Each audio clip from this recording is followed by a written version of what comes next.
Hello friends, ഇന്ന് വന്നിരിക്കുന്നത് കരിക്ക് വെച്ചിട്ടുള്ള നല്ലൊരു അടിപൊളി പായസത്തിൻ്റെ റെസിപ്പി ആയിട്ടാണ്.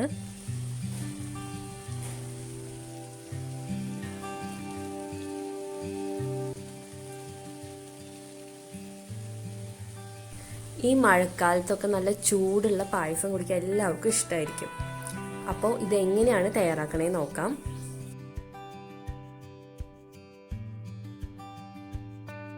അതിനായിട്ട് ഇവിടെ 3 കരിക്കാണ് എടുത്തിട്ടുള്ളത്. 3 കരിക്കിൻ്റെ വെള്ളവും അതുപോലെ തന്നെ കരിക്കിൻ്റെ കാമ്പും മുഴുവനായിട്ട് എടുക്കണം.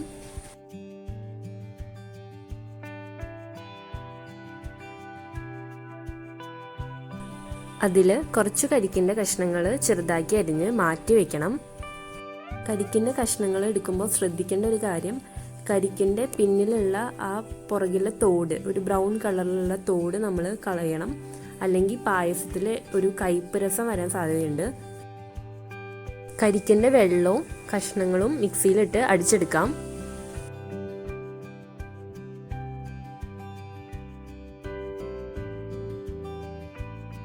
ഇനി നമുക്ക് പായസം തയ്യാറാക്കാം. അതിനായിട്ട് മിക്സിയിൽ അടിച്ചെടുത്ത കരിക്കിൻ്റെ കഷ്ണവും കരിക്കിൻ്റെ വെള്ളവും കൂടി ഉള്ളത് ഇതിലോട്ട് ചേർത്ത് ചെറുതായിട്ടൊന്ന് കുറുക്കിയെടുക്കാം. ഇതിലോട്ട് ഒരു 6 ടേബിൾ സ്പൂൺ പഞ്ചസാരയും ചേർത്ത് കൊടുക്കാം.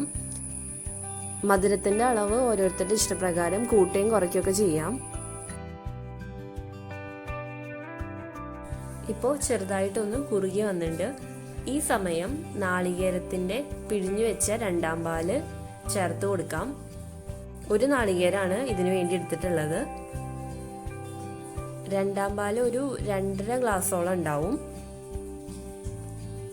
നാളികേരപ്പാല് ചേർത്തതിന് ശേഷം നന്നായിട്ട് ഇളക്കി കൊടുക്കണം, അല്ലെങ്കിൽ പിരിഞ്ഞു പോകും.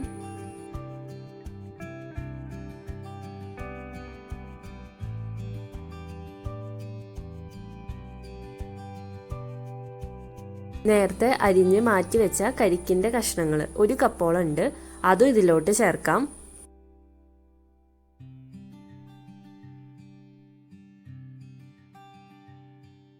ഇതിൽ 3-4 ടേബിൾ സ്പൂൺ മിൽക്ക്മെയ്ഡും കൂടി ചേർത്ത് ഇളക്കാം.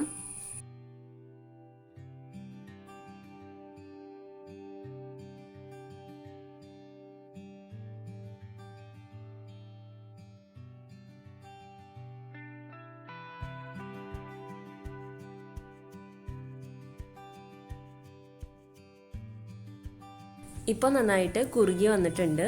ഇനി നമുക്ക് 1ാം പാല് ചേർത്ത് കൊടുക്കാം. 1.5 ഗ്ലാസ് 1ാം പാലാണ് ചേർത്തിരിക്കുന്നത്.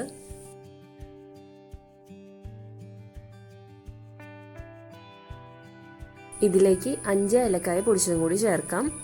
ഒന്ന് ചൂടായാൽ മതി, തിളയ്ക്കണ്ട. തിളച്ച് കഴിഞ്ഞാൽ പിരിഞ്ഞു പോകും. അതുകൊണ്ട് ഒന്ന് ജസ്റ്റ് ഒന്ന് ചൂടായി കഴിഞ്ഞ് തിള വരുമ്പോഴേക്കും ഓഫ് ചെയ്യാം.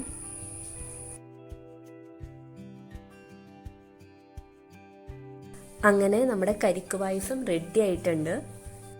ഇത് എല്ലാവരും തീർച്ചയായിട്ടും ട്രൈ ചെയ്ത് നോക്കണം.